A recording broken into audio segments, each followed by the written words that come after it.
മലയാളത്തിന്റെ കല എന്ന കവിതയിലെ ആദ്യ ഭാഗം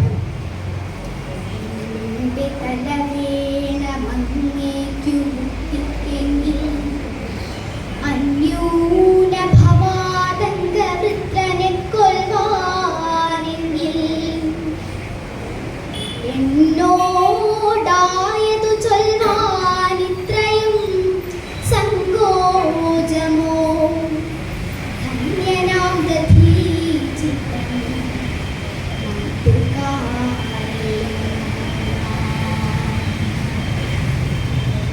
എത്ര നിസ്സാരം ഭവാൻ ചോദിച്ചതീവൽ പിണ്ഡം അസ്ഥിര ശരീരത്തിൻ താഴികക്കുടം ശ്രീമൻ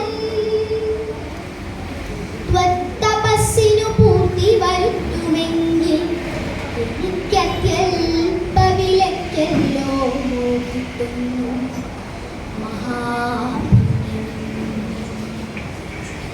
അർത്ഥിക്കായി സഹജമാം മെച്ചട്ടയട്ടത്തേകി മൃത്യുദണ്ഡിനു നേരെ മാറുകാട്ടിയ കർണൻ നമ്മൾ തൻ പ്രപൂർവികനാണെങ്കിൽ എന്നെ കൊണ്ട് ധർമ്മമേ ജയിപ്പാൻ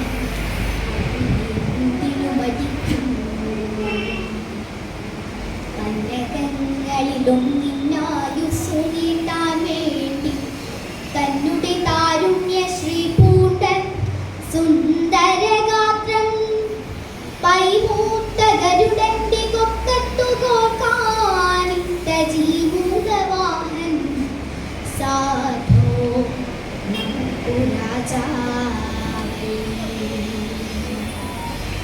ഇന്ദ്രനാം പിറാവിനു പകരം പരുന്തിന്റെ തീവിനായി ശിബി പണ്ടു തന്നവയവമാംസം കൈവാളാലരിഞ്ഞപ്പോൾ തെറിച്ച ചെഞ്ചോരയാം കാശ്മീരക്കുറിമാഞ്ഞിട്ടില്ല സ്മൽക്ഷിക്കുന്നു.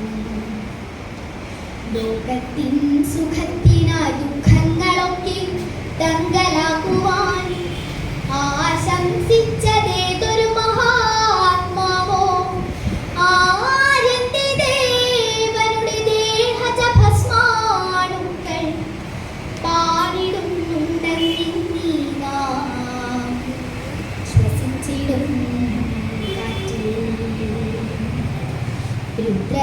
രുദ്രസാലോക്യപ്രാപ്തി തൃഷ്ണയാൽ നിജകണ്ഠരക്തത്തിനായി താൻ കുമ്പിൽ കാട്ടിയ കാപാലിയെ തണ്ണീരൊട്ടിയെന്നോനെ എന്ന പോലി പോലും കണ്ണിനാൽ നോക്കി ചൊന്നാൻ ശങ്കരാചാര്യൻ വീണ്ടും അന്യഥാ കരുതായികമാമുനെ ഭവാദൃശർ തന്നനുഗ്രഹത്തിനായി താഴാത്തതല്ലൻ ശീർഷം അത്യുഗ്ര തപശുഷ്ക വിഗ്രഹനങ്ങുന്നെനിക്കർത്ഥിയാണ് അതിഥിയാണഖിലം കൊണ്ടും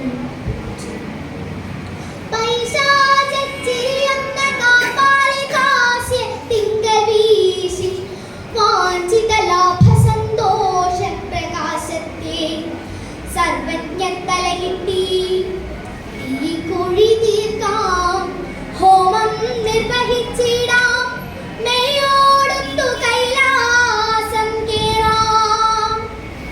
സർവജ്ഞത്തലകിട്ടി തീ കുഴി തീർക്കാം ഹോമം നിർവഹിച്ചിടാം മെയ്യോടൊത്തു